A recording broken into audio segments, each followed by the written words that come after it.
तू ही रे माझा मितवा या मालिकेच्या आजच्या भागाचे लेटेस्ट त्याचबरोबर इंटरेस्टिंग अपडेट आपण आपल्या आजच्या या व्हिडिओमध्ये जाणून घेणार आहोत. तर अजिबात वेळ वाया न घालवता सुरुवात करूया आपल्या आजच्या या व्हिडिओला. तर आता आपण इथे असं पाहतो की इशू आणि नमू या घरी आलेले असतात. तर नमूताई आता इशूला जेवणासाठी बोलवते. इशू तिकडे आलेली असते. तर आता ती म्हणत असते, ताई आता आपले बाबा लवकरच शुद्धीवर येतील आणि सगळं व्यवस्थित होईल अगदी पूर्वीसारखं. त्यावर नमू म्हणते, हो ना, खरंच इशू, सगळं पूर्वीसारखं होईल, आपले बाबा पुन्हा बरे होतील. त्यावर इशू म्हणते, हो, सगळं आपल्या मनासारखंच होईल ताई, बघ तू. त्यावर नमू म्हणते, हो ग इशू, पण काय माहीत का, पण मनात ना एक भीती असते ग सतत. त्यावर इशू म्हणते, भीती कसली? हे बघ ताई, आता आपल्याला कशालाच भ्यायचं नाही आहे. आता आपण फक्त आनंदी राहायचं आहे. तुला माहिती आहे ना, आपले बाबा आपण लहान असताना काय म्हणायचे? त्यावर नमू म्हणते, माझी इशू आणि नमू माझे 2 हात आहेत असं म्हणायचे. त्यावर इशू म्हणते, बरोबर. मग जर आता त्यांचे 2 हात असे त्यांना उदास दिसले, नाराज दिसले, तर त्यांना आवडेल का? अगं, आपण एवढ्या वाईट प्रसंगातसुद्धा दोघींनीही सगळं छान निभावून नेलं आहे. मग आता ज्यावेळेस ते शुद्धीवर येतील त्यावेळेस त्यांना काय दिसायला हवं? त्यावर नमू म्हणते, काय? इशू म्हणते, अगं ताई, असं काय करतेस? हसरे चेहरे आपल्या दोघींचे दिसायला हवे ना बाबांना. त्यावर लगेचच नमूताई म्हणते, हो, बरोबर आहे तुझं इशू. तर इशू म्हणत असते, काळजी नको करूस ताई, आता आपले बाबा लवकर शुद्धीवर येतील आणि सगळं पूर्वीसारखं होईल. आणि राहिला प्रश्न, त्यांना मुलगी नाही आहेत याचा. बेटे नाही हुए तो क्या हुआ, हम बेटिया के बेटों से कम है. तशी लगेच नमूताई म्हणते, बिलकुल नाही. आणि मग दोघी बहिणी एकमेकीला मिठी मारतात. तर नमूताई म्हणते, पण बाबा शुद्धीवर आल्यावर तुझं आणि राकेशजींचं लग्न लावून देतील, लक्षात आहे ना इशू? त्यावर इशू म्हणते, हो ताई. इतक्यात आईचा फोन इशूला आलेला असतो. आता इशू म्हणते, काय खरंच? त्यावर नमूताई विचारते, काय झालं इशू? अगं इशू, बोल ना काहीतरी, काय झालं? त्यावर इशू ही अलगच कानाचा फोन काढून खाली ठेवते. नमूताई म्हणते, इशू, मी तुझ्याशी बोलते ना मगापासून.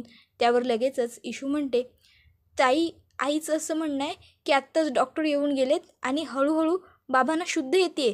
त्याबरोबर हे ऐकून नमूताईसुद्धा खूप खुश होते आणि इशूसुद्धा. दोघीही बहिणी एकमेकींना मिठी मारतात. तर इशू म्हणते, ताई, हे सगळं आता आवरून ठेव, आपल्याला हॉस्पिटलला जायला हवं, तयारी करूया, चल.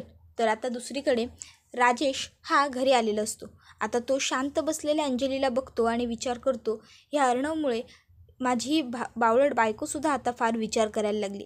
आणि मग तो अंजलीकडे येऊन बसतो आणि म्हणतो, अंजली, अगं काय झालं, तू अशी का बसली आहेस? अंजली म्हणते, अहो मला खूप टेन्शन आलं आहे. काय झालं त्या फॉरेन अकाउंटचं? आणि बँकेची माणसं घरी यावी एवढा मोठा इश्यू झाला होता का? सांगा ना लवकर, बोला काहीतरी. त्याबरोबर लगेचच राजेश म्हणायला लागतो, अंजली, अगं तू शांत हो, किती विचार करतेस? अगं मी सुद्धा एवढा विचार नाही करत आहे. अंजली म्हणते, अहो असं कसं नको विचार करू, तुम्हाला माहिती आहे का मला केवढं टेन्शन आलं आहे ते. त्यावर तो म्हणतो, अगं मी एक रेप्युटेटेड चांगल्या लोकांच्या बाजूने लढणारा वकील आहे, मग ही अशी लोकं मला त्रास देणारच नाही का? त्यावर अंजली म्हणते, म्हणजे हे सगळं कोणी केलं असं वाटतं तुम्हाला? त्यावर लगेचच तो म्हणतो, आहे एक जवळची व्यक्ती, जिला माझ्याबद्दल सगळं माहिती आहे. त्यावर लगेचच अंजली म्हणते, जवळची व्यक्ती? त्यावर राकेश लगेच म्हणायला लागतो, अगं जाऊ देत ना, तू फार विचार करू नकोस त्या सगळ्या गोष्टींचा. तू हे घे, तू हे दूध पिऊन घे बरं. त्याबरोबर अंजली म्हणते, अहो पण मला काळजी वाटते. त्यावर तो म्हणतो, तुझा माझ्यावर विश्वास आहे ना? त्यावर अंजली म्हणते, तुमच्यावरती अविश्वास दाखवण्याचं कोणतं कारणच नाही आहे. त्याबरोबर लगेचच तो म्हणतो, मग झालं तर हे घे, तू हे दूध पी आणि निवांत हो बरं जरा. मग लगेच आता अंजली दुधाचा ग्लास हातामध्ये घेते आणि प्यायला लागते. अंजली जसं जसं दूध पीत चाललेली असते तसं तसं राकेश मनातल्या मनात म्हणत असतो, अर्णव, तुला वाटतंय की तू माझा गेम केला आहेस, पण तू माझा गेम केलेला नाही आहेस, तर तू स्वतः एका खूप मोठ्या गेममध्ये आता फसणार आहेस. तू बघतच राहशील आणि योग्य वेळ आली की हे औषध त्याचं काम करेलच. हे दुधातलं औषध हळूहळू रोज त्याच्या परीने प्रयत्न करतोय. तर आता याचा अर्थच काय? राकेश हा अंजलीला दुधातून औषध देतोय कसलं तरी. तर दुसरीकडे आपण आता पाहतो की अंजली म्हणत असते, नक्की काही प्रॉब्लेम नाही आहे ना? त्यावर राकेश म्हणतो, अगं हो गं अंजली, खरंच काहीच प्रॉब्लेम नाही आहे. तुला आठवत नाही आहे का, गेल्या वेळेससुद्धा त्या गुंडांनी मला मारायला माणसं पाठवली होती, त्यावेळेस अर्णवने मला वाचवलं, त्यांना तेव्हा काही करता नाही आलं ना, म्हणून आत्ता हे असं करतायत ते लोक. पण तू काळजी करू नको, मी आहे ना, सगळं निभावून घेऊन जाईल. तर आता इथे इशू ही बाबांजवळ बसलेली असते आणि आता ती बाबांना म्हणत असते, बाबा, आई होती मगाशी तेव्हा उघडलेत ना डोळे, मग आताही उघडा ना, एकदा बघा माझ्याकडे, मला एकदा तरी हाक मारा ना हो बाबा. किती दिवस झाले तुमच्या तोंडून मी माझं नावसुद्धा ऐकलेलं नाही आहे आणि आता खूप आठवण येते बाबा तुमची, प्लीज उठा. त्याबरोबर इथे आता नमुताई ही आईला आणि आत्याला विचारत असते, आई आत्या, बाबा शुद्धीवरती आले होते मघाशी, त्यावेळेस काही बोलले का गं? त्यावर आई सांगत असते, नाही गं नमू, काही नाही बोलले. अगदी काही सेकंदांसाठीच ते शुद्धीवरती आले, पण डॉक्टरांचं असं म्हणणं आहे की हळूहळू ते असेच शुद्धीवरती येतील. त्याबरोबर लगेचच आता इथे जयू आत्या म्हणत असते, हो ना, खरंच दादा हा असाच शुद्धीवरती येईल, ही देवाचीच कृपा आहे आपल्यावरती. तर लगेचच नमुताई म्हणते, हो ना, खरं बोलताय तुम्ही दोघी. आता इशू एकदा का बाबांना भेटून आली ना की मग मी पण जाऊन येते बाबांना भेटून, मलासुद्धा बघायचं आहे गं त्यांना. त्याबरोबर आता इथे नमूच्या फोनवरती मेसेज येतो. नमुताई फोन बघते तर मेसेज हा आकाशचा असतो. नमुताई विचार करते, आकाश सर मेसेज का करतायत, आणि मग ती लगेचच तिचं मेसेंजर ऑन करते आणि वाचते. तर त्याच्यामध्ये आता आकाशने मेसेज केलेला असतो, नम्रता आय एम सॉरी, माफ कर, त्या दिवशी मी खूप जास्त बोललो. काकांची तब्येत कशी आहे? त्यावर नम्रता पटकन मेसेज करून रिप्लाय देते, बाबांची सर्जरी झाली आहे, आता डॉक्टरांचं म्हणणं आहे हळूहळू शुद्धीवर येतील. आता हे लगेचच आकाशसुद्धा सीन करतो आणि आकाश विचार करतो, लगेच रिप्लाय दिला याचा अर्थ रागावलेली नाही आहे. फोन करून बघतो आणि मग लगेचच आता आकाश हा तिला फोन करतो आणि मग म्हणत असतो, काकांची तब्येत हळूहळू सुधारते, हे ऐकून खरोखर खूप बरं वाटलं. खरंच आता हळूहळू सगळं व्यवस्थित होईल पूर्वीसारखं. तर नमुताई म्हणत असते, हो ना, खरंच एकदा का बाबांना बरं वाटलं ना की मग आमचं सगळं टेन्शन गेलं, आम्हाला सगळ्यांनाच बरं वाटून जाईल हो एकदम. त्याबरोबर लगेचच आता आकाश म्हणतो की हो, लवकर वाटेल काकांना बरं.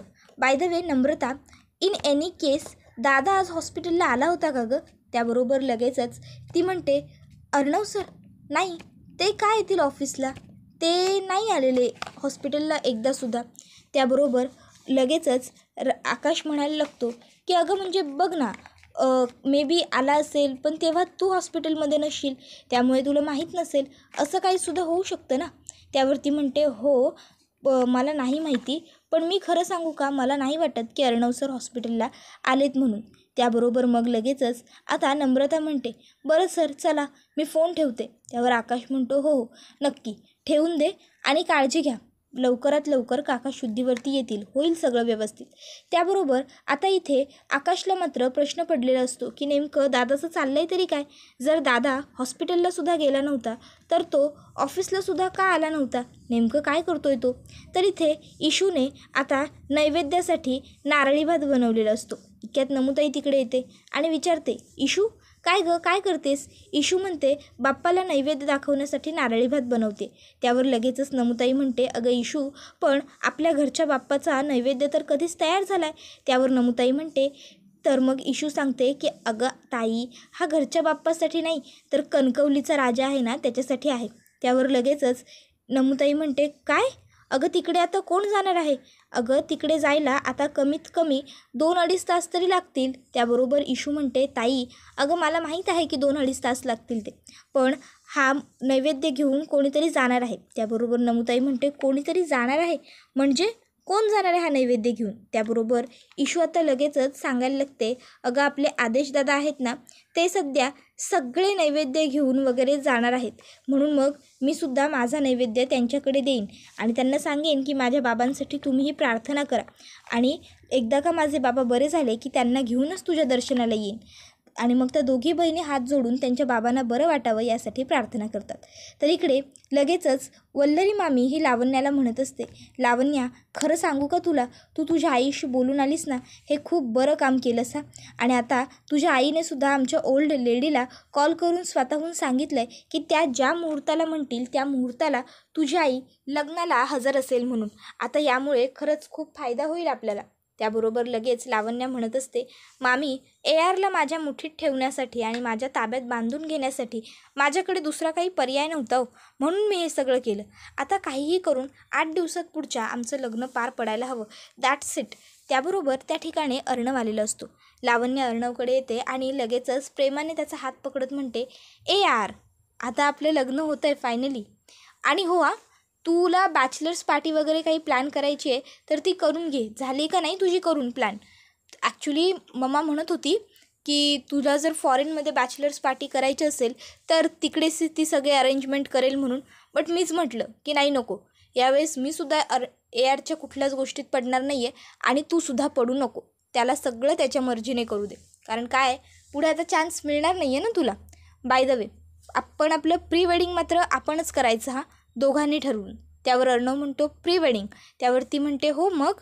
AR अरे असं काय करतोयस, पुढच्या 8 दिवसात लग्न आहे आपलं. मी मम्माबरोबर बोलून आले आणि मम्मा आणि आजीचं सुद्धा आता फोनवरती बोलणं झालेलं आहे. तर आजींनी आणि मम्मानी असं ठरवलं आहे की जो मुहूर्त असेल ना त्या मुहूर्तावर आता आपण लग्न करायचं. त्यावर अर्णव म्हणतो काय, हे बघ ही सगळी घाई होती लावण्या, तर आपण असं नको करायला. त्यावर लावण्या म्हणते अरे पण का, आता आपल्या घरच्या मोठ्यांचं सुद्धा बोलणं झालं आहे की. त्यावर अर्णव म्हणतो हो, पण तू विसरतेस का, मिस इंदौरच्या बाबांच्या ॲक्सिडेंटच्या केसमध्ये माझं नाव गोवलं गेलं. अगं तिथे जर मी काही न करता एवढं सगळं फंक्शन घरातच करत राहिलो ना तर मीडियामध्ये चर्चेला तुफान येईल आणि उगाचच्या उगाच बदनामी होईल. हे असं व्हायला नको आहे. त्यामुळे मी म्हणतो की आपण लग्न पोस्टपोन करूया. त्यावर लावण्या म्हणते अरे पण यार काय गरज आहे आपल्याला हे करण्याची. तर लगेचच वल्लरी मामीसुद्धा म्हणायला लागते अरे अर्णव बरोबर बोलते लावण्या, कमीत कमी तिचं काय म्हणणं आहे तेवढं तरी ऐकून घे. त्यावर अर्णव म्हणतो मामी प्लीज, अगं इथे काय सिच्युएशन आहे तुलासुद्धा माहिती आहेस ना, मग तरीही तू मला लग्न करायला कसं सांगतेस. अगं त्या मिस इंदौरच्या बाबांची तब्येत किती खराब आहे तुला माहिती आहे ना. त्याबरोबर लगेचच आता लावण्या म्हणते बरं मग आपण एक काम करू, छोटंसं लग्न करू, घरच्या घरी करू, फक्त रजिस्ट्रारसमोर सह्या करू, मग तर झालं यार. त्यावर अर्णव म्हणतो नाही लावण्या, असं आपण काहीच करायचं नाही आहे. Got it. त्याबरोबर अर्णवच्या फोनवरती फोन येतो. हो या शुअरली आय एम कमिंग, या. त्याबरोबर लगेच लावण्य विचारते यार कुठे निघालायस तू, आणि ती अर्णवचा हात पकडते. तर अर्णव तिला सांगत असतो की मी मिस इंदौरच्या बाबांना बघायला हॉस्पिटलला चाललो. आता हे ऐकून मात्र लावण्य चिडते. लावण्य म्हणते ईश्वरी देसाई. त्याबरोबर लगेचच अर्णव म्हणतो 1 मिनटं लावण्या, होल्ड ऑन, काय चाललं आहे तुझं. अगं तिचे बाबा हॉस्पिटलमध्ये ॲडमिट आहेत, सिरियस आहेत ते, सिरियस. तुला ह्या गोष्टीचं गांभीर्य कळतं आहे ना. त्याबरोबर मग मात्र लावण्या आता काही बोलत नाही, ती पूर्णपणे गप्प बसलेली असते. तर अर्णव म्हणत असतो लावण्या हे बघ लग्न लग्न लग्न, फक्त इतक्याच विषयाची घाई करू नकोस, जरा रिलॅक्स राहा, आपण पुढे जाऊन नक्की सगळं व्यवस्थित करू मॅनेज. चल. आणि मग आता लगेचच अर्णव हा इशूच्या बाबांना बघायला जाण्यासाठी निघालेला असतो. लावण्यासारख्या सुंदर मुलीने त्याचा एवढा हात पकडलेला असतो, पण अर्णवला मात्र त्याचं काहीही घेणं देणं नसतं. त्याला फक्त ईश्वरीचे बाबा कसे आहेत हे जाणून घेण्यात इंटरेस्ट असतो आणि त्यामुळे तो आता ताबडतोब लगेचच हॉस्पिटलला जायला निघालेला असतो. तर वल्लरी मामी मागून अर्णवला हाका मारत असते अर्णव अर्णव अर्णव, अरे एकदा माझं ऐक. पण अर्णव हा मामीचं काही ऐकून घेण्यासाठी मागे थांबत नाही. तो एकदा का पुढे निघून गेला की चालायला सरळ पटापट सुरुवात करतो आणि थेट निघूनच जातो. तर हे सगळं बघून लावण्याला मात्र खूपच जास्त राग आलेला असतो. तिला अर्णवचा राग कमी, तिला इशूचा राग जास्त आलेला असतो, कारण तिला वाटत असतं की ही मिस ईश्वरी देसाई हीच सतत माझ्या आणि माझ्या ARच्या मध्ये येत असते. पण तिला काय माहीत अर्णव हाच ईश्वरीच्या प्रेमात पडला येते. तर आता इथे वल्लरी मामीसुद्धा म्हणत असते की हो ना, नुसती चिटकून राहिलेली आहे आपल्या घराण्याला. तर आता लगेचच लावण्या ही मात्र तिचा राग व्यक्त करत असते. तर इथे मामी म्हणत असते की तू काळजी करू नकोस, होईल सगळं व्यवस्थित लावण्या, डोंट वरी. त्यावर लावण्य म्हणते हो मी सगळं व्यवस्थित करेनच मामी, पुढच्या 8 दिवसात लग्न होणार म्हणजे होणार. तर दुसरीकडे इशू ही आता बाबांजवळ बसून राहिलेली असते आणि बाबांजवळ बसल्या बसल्या तिला आता लगेचच अर्णवची आठवण येते. तिला आठवत असतं की ती आणि अर्णव हे दोघंजणं जेव्हा येत होते, अर्णवने तिला क्लाउड किचनसाठी मदत केली होती, त्यावेळेस इशू त्याला म्हणाली होती अर्णव सर, अहो एवढं सगळं माझ्यासारख्या काहीच न माहिती असलेल्या मुलीसाठी करण्याची काय गरज आहे, या सगळ्यामध्ये तुमचा काय फायदा आहे. त्यावेळेस अर्णव तिला म्हणाला होता हे बघ मी बिझनेसमन जरी असलो ना तरी ही प्रत्येक गोष्ट फक्त फायदा आणि तोटा यासाठीच करतो असं नाही. कधीकधी मी काही गोष्टी मैत्रीसाठी सुद्धा करतो आणि आता मित्र म्हणून घेतलं आहे तर मग माझं सगळं कर्तव्यसुद्धा मला पार पाडलं पाहिजेच की. त्यावर इशू म्हणते हो बरोबर आहे, अगदी बरोबर. मग अर्णव सर मला या सगळ्यातलं काही कळत नाही तरी तुम्ही माझी मदत करताय. त्यावर अर्णव म्हणतो पुन्हा तोच मुद्दा, पण एक गोष्ट मात्र खरी तुझी आई म्हणाली ती. त्यावर इशू म्हणते कोणती, तुला काहीच कळत नाही. त्यावर अर्णव म्हणतो इशू म्हणते कसलं? त्यावर अर्णव म्हणतो कसलंच, ना गाडीचं ना त्याबरोबर ना. असं अर्णव का म्हणाला हे इशूला कळालं नव्हतं. इशू अर्णवला विचारत होती, पण त्यावेळेस अर्णवने सुद्धा इशूला सांगणं फार महत्त्वाचं समजलं नव्हतं.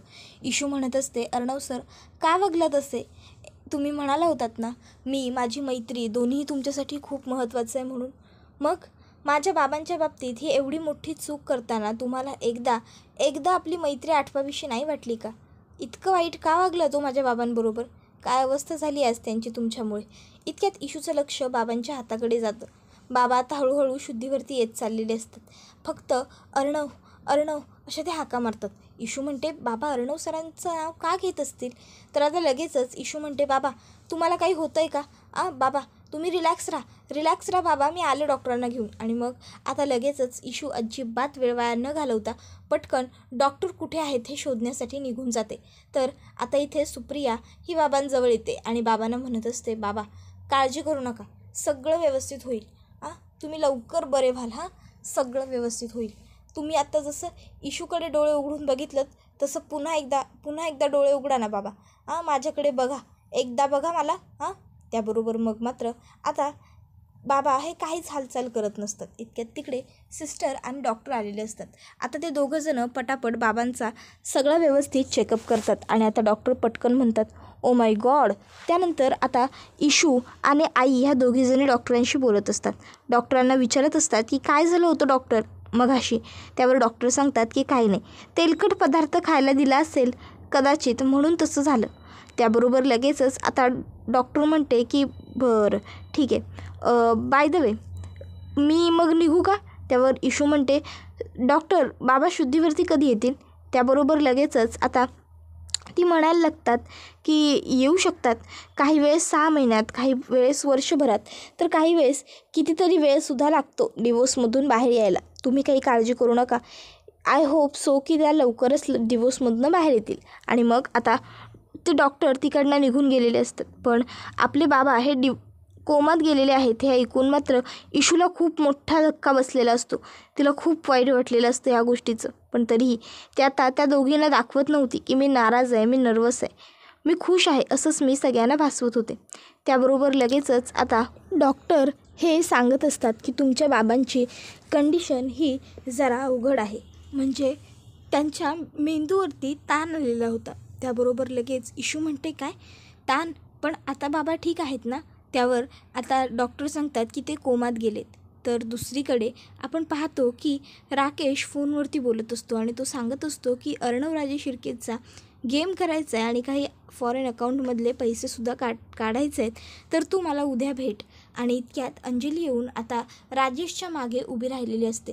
मागे उभी असलेल्या अंजलीला बघून राजेशला खूप मोठा धक्काच बसलेला असतो. तर अंजली ही राजेशकडे एकटक बघत असते. तर आता मात्र राजेश हा निशब्द झालेला असतो, तो काहीच बोलत नसतो.